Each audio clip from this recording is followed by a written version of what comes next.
That we should actually have interviewed you in the morning had our program not changed. And even after it was changed, we should have interviewed you a lot earlier than now. So please accept our apologies for that. Thank you, Chief Justice. You were here for the same position was it last year or year before? It was 2017, Chief Justice. 2017. Yes.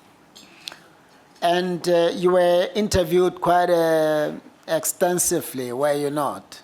Yes, I was, Chief Justice. Did you get to act as Deputy Judge President ever since? I did, Chief Justice. For how long? For a term. For a term. Yes, Chief Justice. And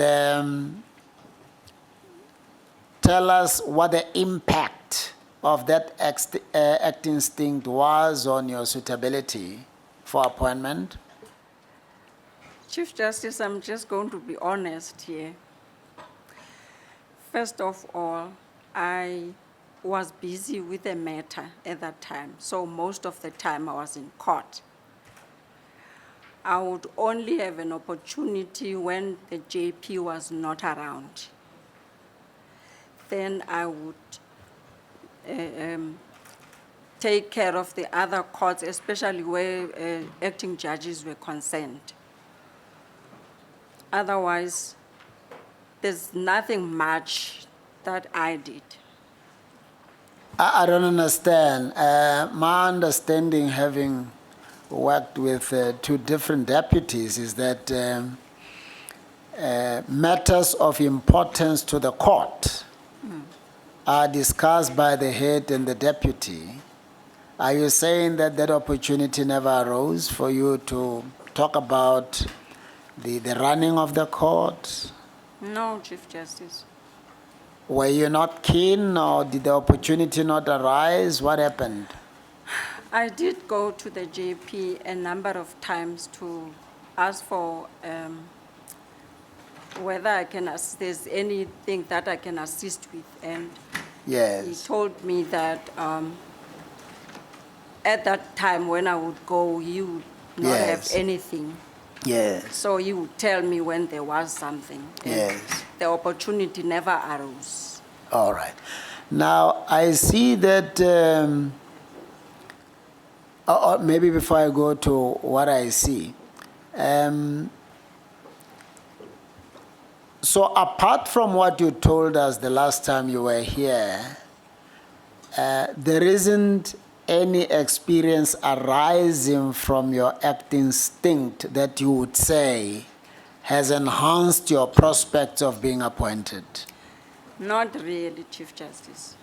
But otherwise, is there any additional thing apart from responsibilities that could otherwise have flown from being an acting Deputy Judge President that has added to your suitability? Sorry, Chief Justice, do you mean during the period that I was acting? No. Ever since you were here, what happened on the basis of which you are able to say, I'm now a better judge, better placed to become Deputy Judge President? I was exposed to this, or I picked up this or the other experience, whatever it may be, that you believe contributed to you being better suited for appointment. I can say, Chief Justice, from that, or even from the period that I was here, I assisted other judges, that is the acting judges, and if they would bounce questions with me, I would also assist. Beyond that, there is nothing that I was exposed to at all, even though I had asked a number of times whether I could assist anyway.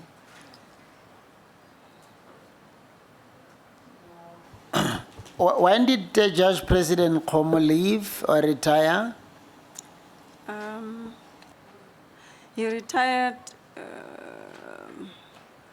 I think in September 2017. We've just been given a document that he has produced now. I mean, about five, at most 10 minutes ago, a 13-page document dated the 4th of March 2019. Were you given that document?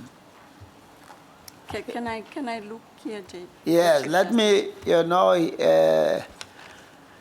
I'll just quickly go through the last three paragraphs very quickly.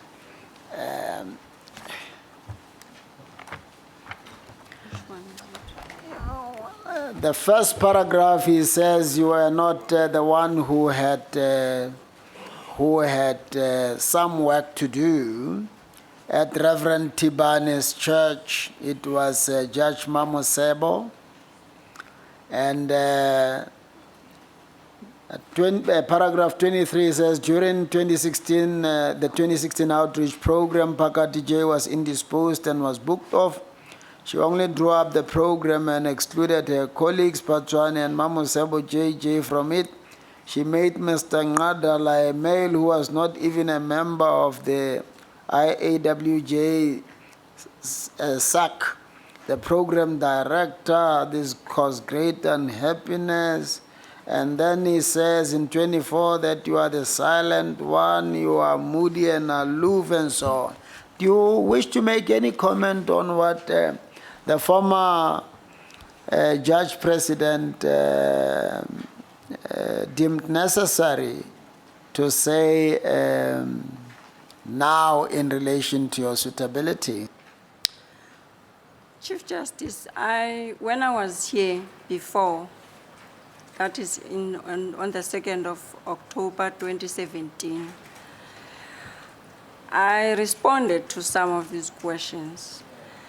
The fact that Reverend Tibani wrote a note for me, yes, it is not my church.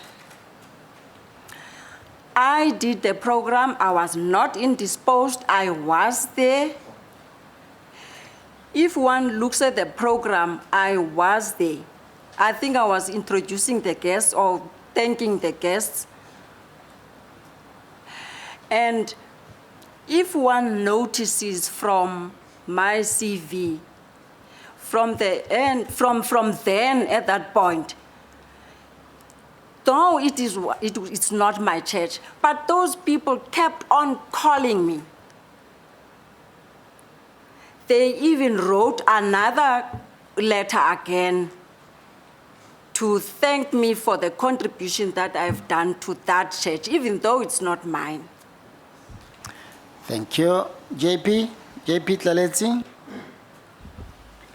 Thank you, Chief Justice, and good evening, Judge Pakati. Good evening, JP. Yes. I also acknowledge that on the previous occasion, I did ask you several questions. Yes, JP. Which you dealt with. My starting point this evening would be regarding the nominations, your nominations to this position. Perhaps as a background, I've been an attorney myself.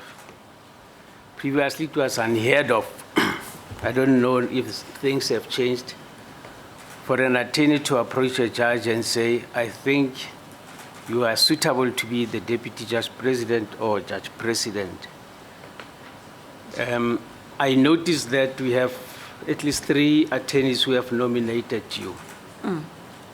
So what I need to establish is, how did it happen?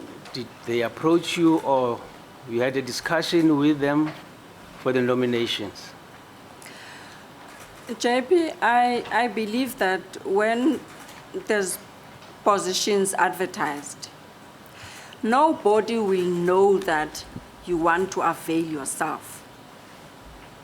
And then if you indicate that you would want to avail yourself, then it's up to that person to nominate you. And then it's up to you to accept the nomination.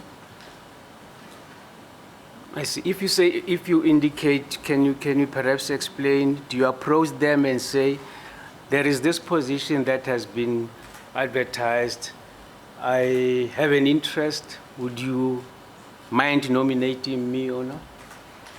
That could be the case, JP, yes, because how else would they know that I want to avail myself? No, I understand. I mean, is this what happened in this Yes. case? I see. If they were to refuse to nominate you, have you considered that you are compromising them or they will be bound to nominate you? JP, I take it that if one doesn't want to nominate you, there's nothing wrong with that. They have their own reasons why they would not want to nominate you. I see. If they do, don't you perceive that as some sort of a favor that you are requesting from practitioners? No, JP, because they have a right to say no. And if you have agreed to accept such a nomination, personally, if such people appear before your court, you won't feel that you owe them something No, for JP, having facilitated they your have already ascendancy appeared. to a particular office No, in the judiciary. JP, they have already appeared before me and I've written judgments where they were involved, and that did not affect me. I see. And then there's a letter from the BLA, Northern Cape, where they say the last, it's on page 6, sorry, of book 1 of April 2019 shortlist.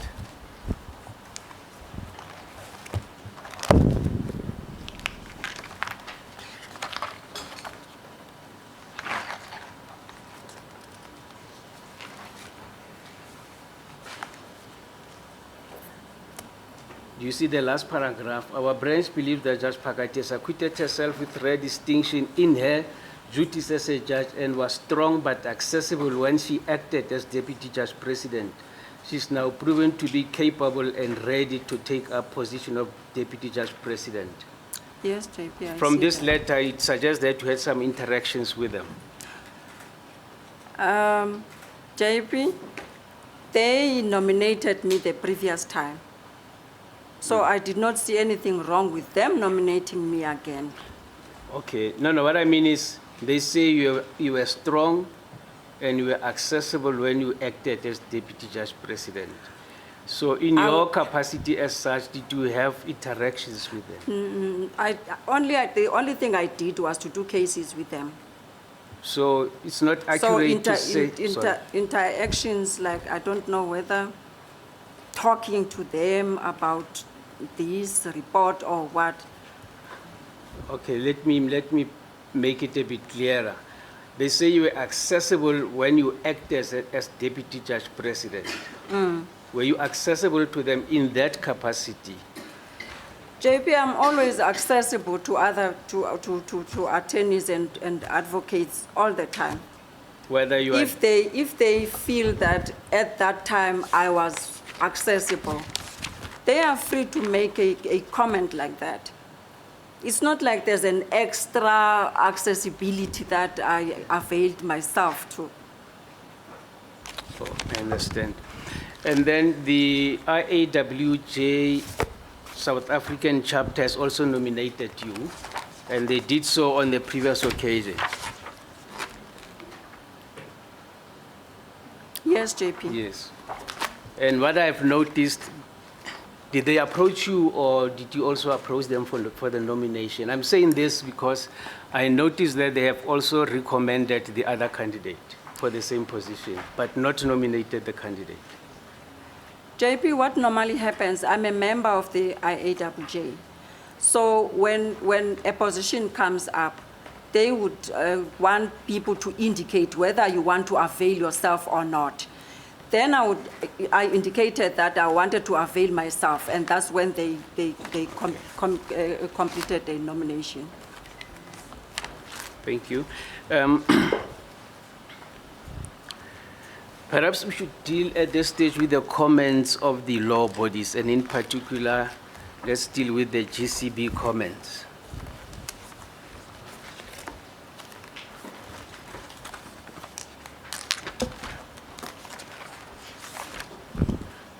And they've brought this commission's attention to the case of State versus Brooks. I think that is the case that occupied you when you were acting as Deputy Judge President. Yes, JP.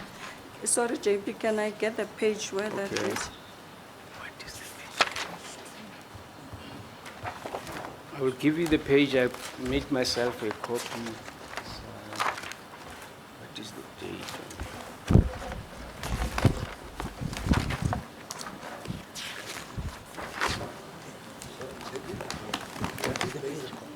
The page. Oh. Okay, the small one. On the comments. It started paragraph 2, whether the candidate is a fit and proper person. Yes, JP. Do you have the page? Yes, JP, I I do. see. Can you then share with us this case so that the commission can contextualize their comment that they believe that you are not ready yet, although you do have the potential? Is it in respect with the recusal application? The Brooks case?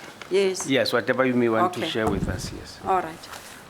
What happened in this case, JP, was that I was phoned by a person who comes from my hometown that particular night, and he said he was coming from home, so can you just pass by my house? I said yes. He came, and he said to me that he has come to warn me that one of the friends of the accused called him to find out from him if he must establish whether I was, how can I put it now? I can be approached in their terms. I was a soft target because I was doing that case. And he said to me that he had not responded at that time because he was driving. He said he can't talk about that on the phone. And he then warned me to say that, please, this person said that they know what car you're driving and you know the whereabouts of your children's school and all that. So I'm just warning you that you be safe. So the next day, I reported this. In fact, I told the JP, it was JP Homo at that stage. I told him about this. And he advised me to write to the security office of the Chief Justice, which I did. And the letter went.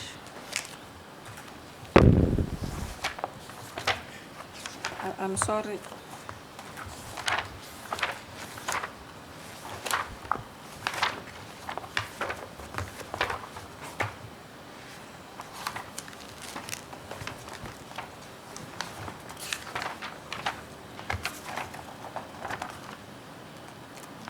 I just want to read the contents of my letter.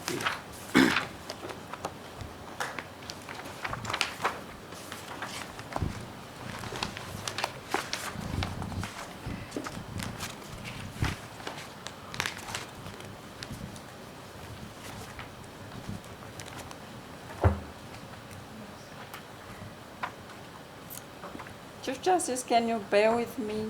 I'm just looking for this letter. Yes. Perhaps- How crucial is that question, JP? Well, it has to do with the issue that has been raised by the GCB. Perhaps I can take Yes. us through the issue I itself. think it's better that Yeah. way because otherwise we're going to be here for a long time. Just put a point to her, Yes. let her respond. Okay. This case, State versus Brooks, it's a case that involved prominent business people in Kimberley, Yes, JP. and which had been an undercover operation performed by the police, Yes. which dealt with illicit diamond dealings. Yes. Yes. And then on the day that you were approached, that was during at the inception of the trial.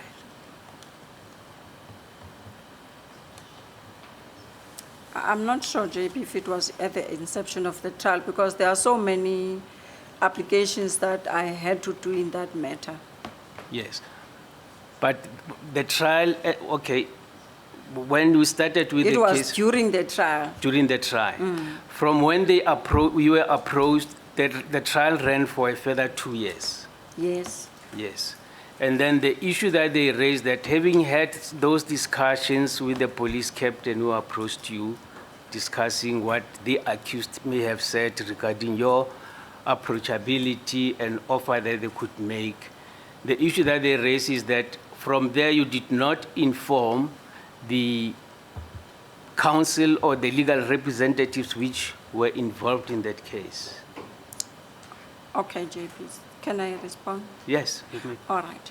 Well, what happened was that, for me, the warning that I was given, I perceived him to be warning me that there is going to be an alleged approach by these people who say to him they are going to attempt to, he must find out from me if I was a soft target. It was hearsay at that stage. But hearsay as it was, I reported to the JP the following day. And then JP advised me to write a letter to the Office of the Chief Justice, Security Division, which I did.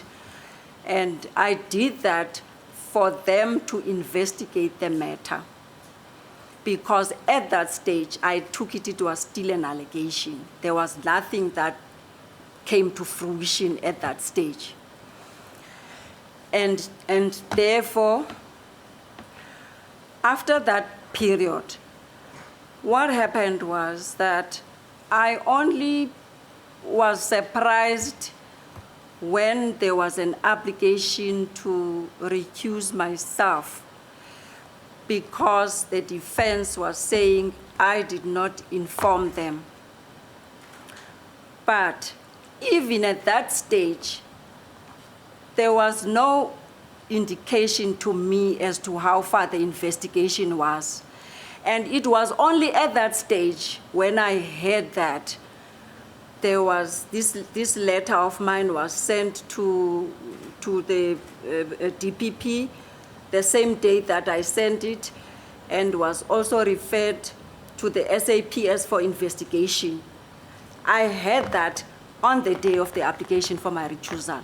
That is why at that stage, I still took it that it was just an alleged, there was nothing had happened at that stage. And I would have done so if that had come to, if something had happened in the meantime. So, so if I understand, you later complained for investigation.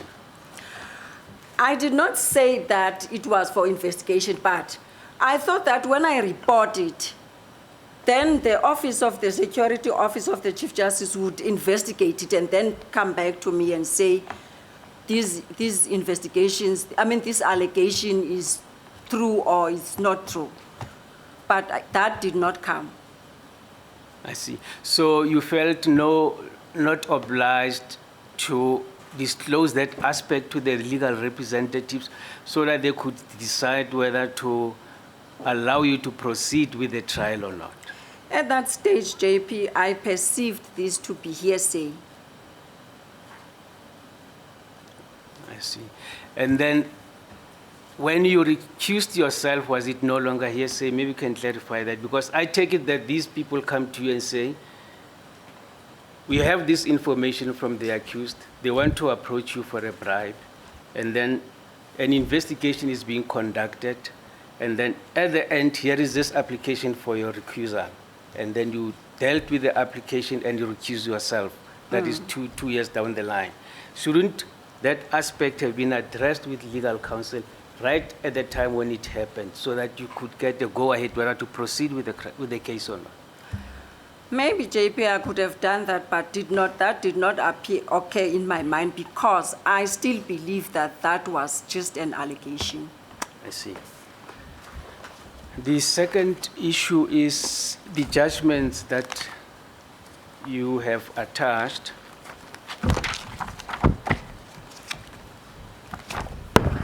The judgment, there's a criminal matter. I think it was a criminal appeal in which it will be on page 88 of book 1 of 1 shortlist. Oh, it's 84, yes, it starts as 84.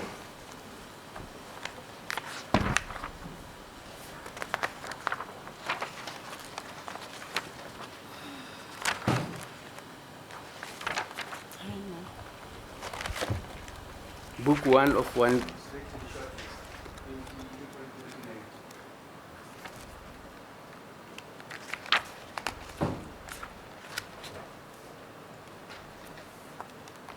I think you can just put your question to her, JP. Yes. On this case, I see that on the face of it, it should be a judgment on appeal.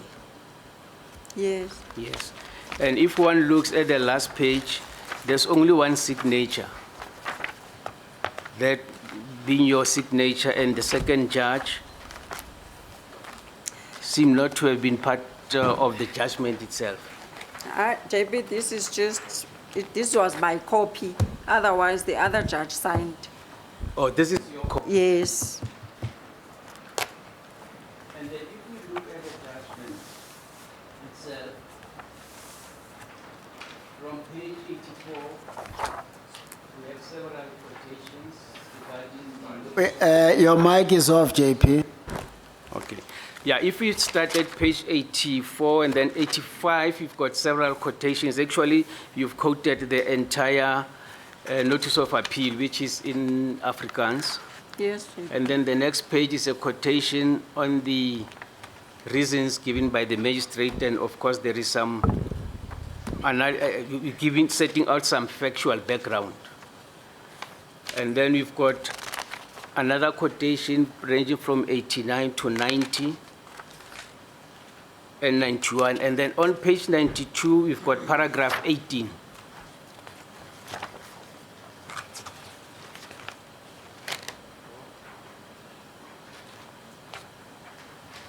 Paragraph 18. Yes. Yes. And then at paragraph 18, you say the issues for determination. And then you identify 3 issues for determination. Yes, JP. And then the next page, we've got 3 quotations, one from Munnanyana and others, the other one Shabalala, and the other one from Zulman. Yes, JP, I see And then that. there does not appear to be anywhere after that where we discuss the issues for determination.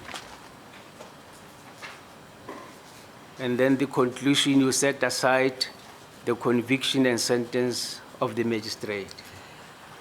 At paragraph 22, I summarized what I said in order to come to my decision.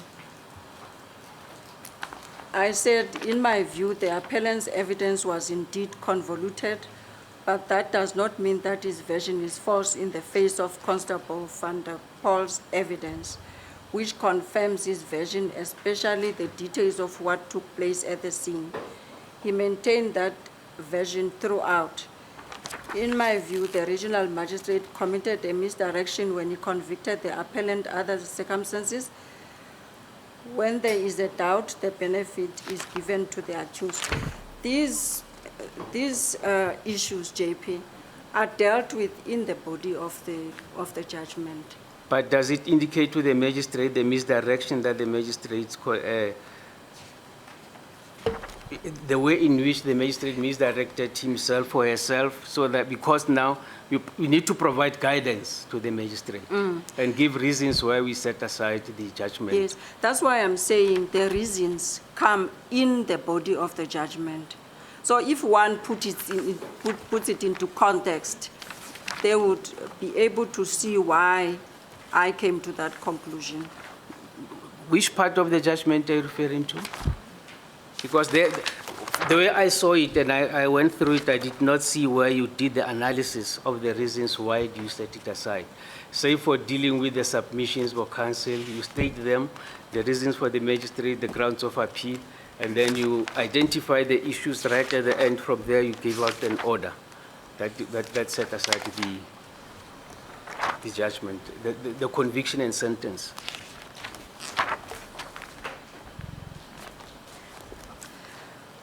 I dealt with the evidence of the appellant, and I also dealt with the evidence of the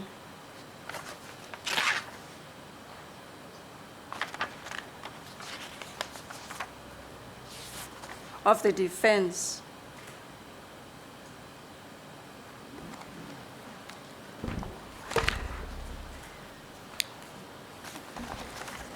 Just a minute, JP.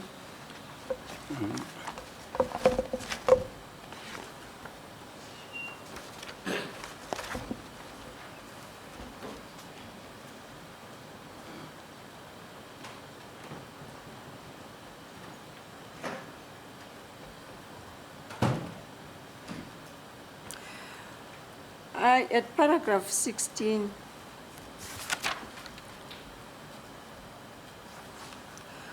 I mentioned that I do not agree with this contention for the following reasons, and I stated my reasons why I did not agree with them. The appellant's version was corroborated by Constable van der Paul in the following respects. He was present in the police vehicle that pursued the appellant's motor vehicle on the night in question. The appellant's vehicle was driven at a very high speed at the time the police gave chase. When confronted about failure to stop his motor vehicle, he explained that he was not the driver and that his companions fled into the dark. Ms. van der Paul confirmed that it was dark and that she was uncertain that she would have been able to see the appellant's companion when they fled from the scene when the motor vehicle ultimately stopped. She observed the brake lights, the motor vehicle reversing towards the police vehicle, and also brake marks on the road. And although she could not remember that the appellant mentioned Amos on the day in question, she mentioned the name of Amos in her statement. If I recall, the facts of the case is the appellant left from Brakpan in his buggy, collected 3 people at Davidton, and they drove to Katu to collect the clothes. Yes. From Katu, they went to Springbok. From Springbok, they went to Port Noloth. Yes. And then on their way back, the vehicle was found full of copper cables. Yes. Which are 1.8, which is 1.8 kilometers in length. Yes. Do you recall the facts of the case? Yes, but then the point I was making, I do not see any analysis. Why do you say the magistrate for saying he was guilty for recent possession of the stolen goods? I say that, JP, under the reasons that I have already mentioned. I see. That all what I have said, because his evidence was confirmed by the police officer who was on the scene. I see. And then there's one case that you've mentioned that you say it has been turned down on appeal, that you referred to. But my check, I came across 2 other cases which were turned down on appeal. State versus Smooth and State versus Jacobs, both of them are our full bench appeals. I did not see that, JP. That did not come to my notice. Those two No. decisions. No. I see. And then now, generally, I want you to comment on collegiality in the division. JP, If there's- you remember where we ended the last time, you had said there were problems. But yes. since I came in, those problems were resolved. And that we are working together. Yes.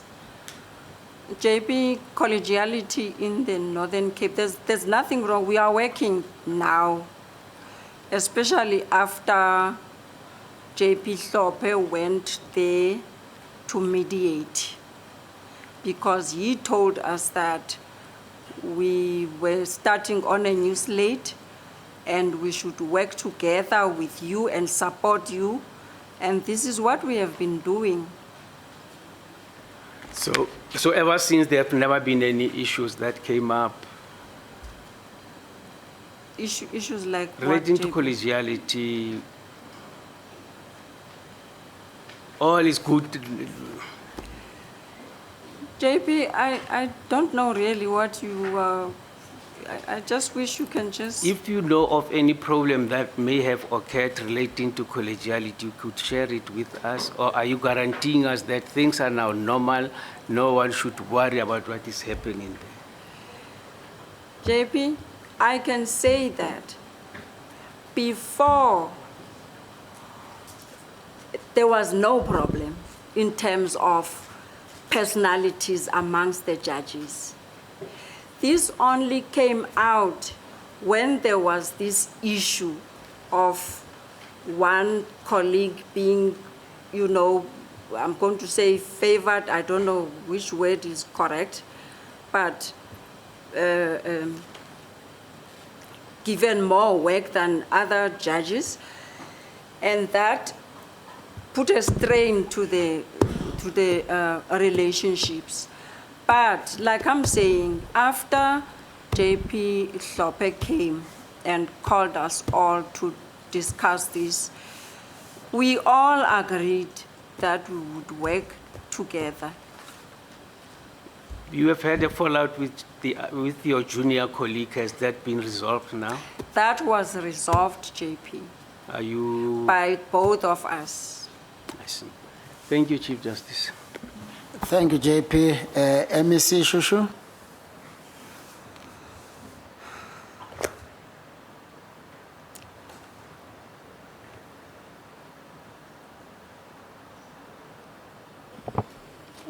Thank you, and good evening.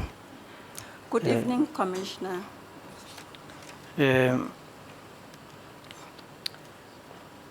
There's a note under Book 1 of 1.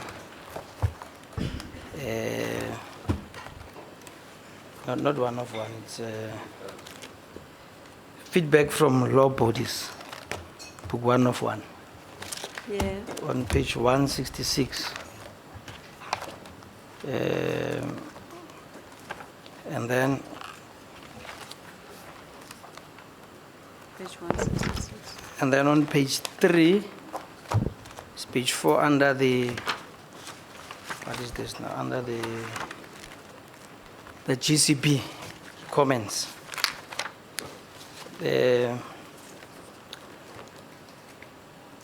For the sake of clarity, this is what they say. We believe that Pakati J has potential for a leadership position, but given the circumstances, this may not be the time. Perhaps Pakati J is a little bit too approachable, particularly to persons outside the profession. Is that a fair comment, according to you? That's not a fair comment, because I don't even know who they are talking about.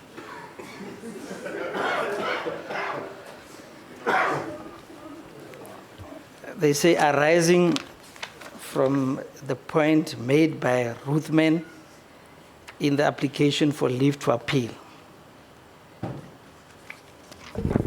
They're referring to, if I'm correct here, they're referring to the situation which led to the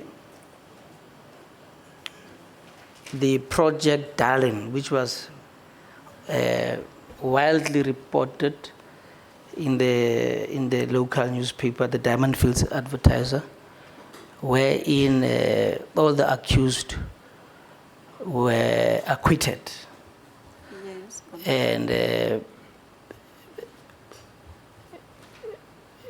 they then feel that, or as they indicate there, in a way that could be read to mean that you might, by not recusing yourself earlier on when you were approached, that you might have prejudiced the case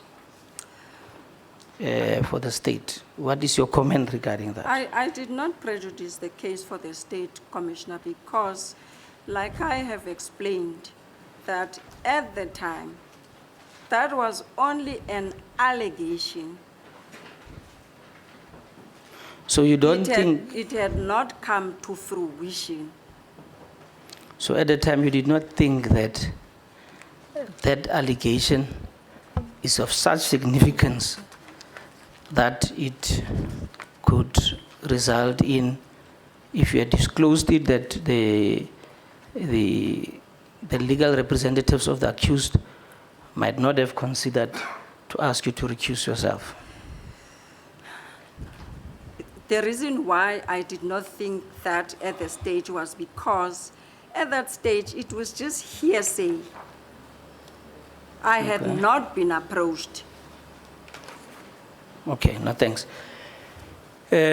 So, on the comments that, and I know I was served in the previous interviews as well, Judge President Khomu, retired Judge President Khomu said in a note that you are prone to make fundamental mistakes with far-reaching consequences or implications. Do you think that that is a fair observation on former Judge President Khomu or retired Judge President Khomu? I do not think so, Commissioner, because no judgments were exhibited here to say that this is the judgment, this is the mistake. And from the time I started working in the Northern Cape, no problems were indicated to me at that time. I first saw that when I got the report.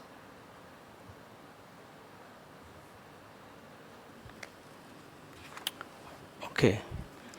So having considered the rumors or the allegations that were made against, that should have been presented probably more in advance for a possibility that the legal representatives in the matter that I had referred to were going to probably make a request for your recusal. Don't you think that even if that was an allegation at the time,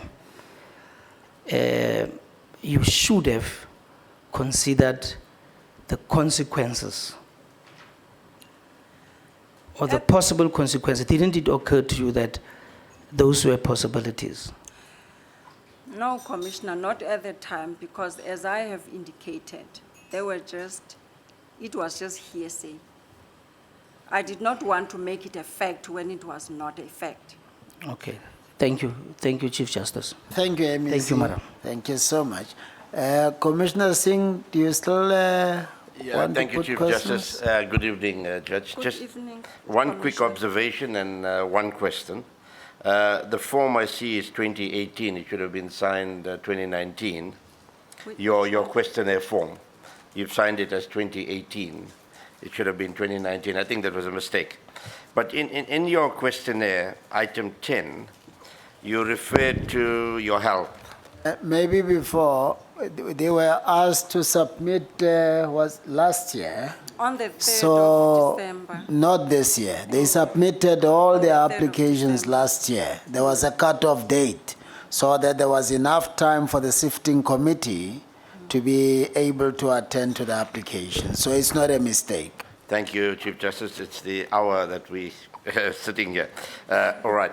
But in item number 10, you write there about your health, and I'm not going to read it. It's there.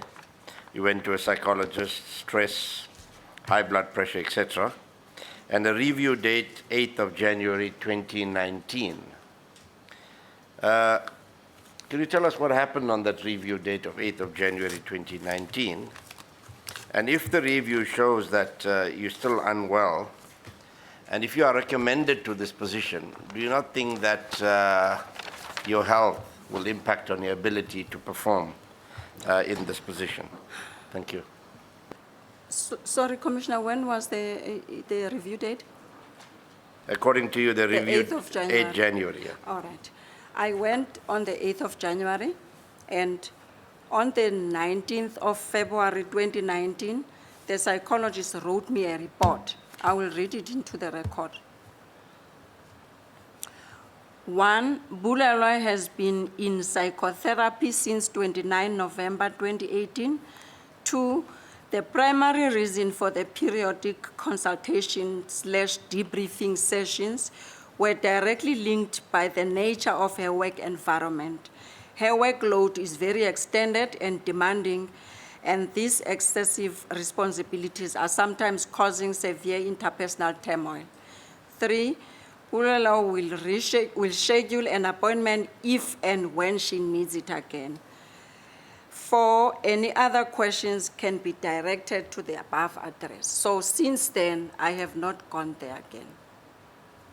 But just to follow up, will this condition not impact if you are appointed on your ability to perform your duties? No, it won't, Commissioner. All right. It won't, because even when, in my questionnaire, I say that at the time I was still on antidepressants. I'm not on antidepressants now. I only take it when necessary. Thank you, Chief Justice. Thank you, Commissioner Singh. Commissioner Nyambi. It's just one question. We asked you a lot of questions the last time you were here. It's about the issue of the letters from retired Judge JP Home. We have responded to the letter. We are not retracting anything. You stand by everything you said. Yes. Then you are saying he's at liberty to decide what measures to take, including approaching JP in terms of Section 47 of the Supreme Court Act.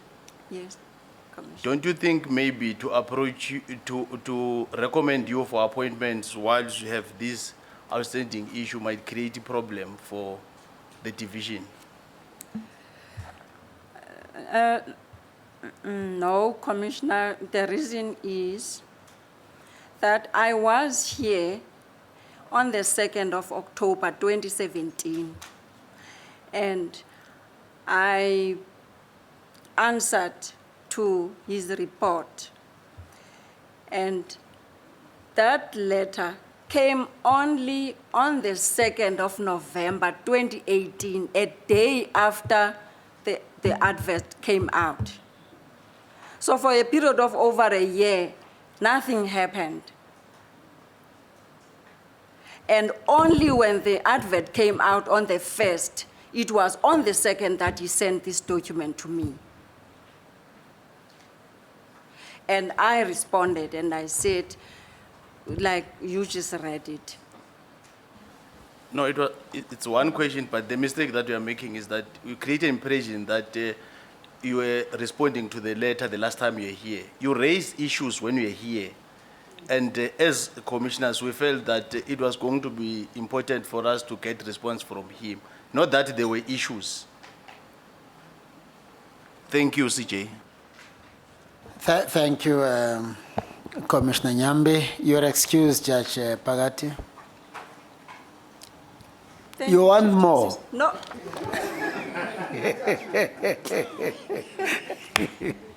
I did not expect to be excused so quickly. Yes. No, thank you so much. Thank you so much, Chief Justice. Thank you, commissioners.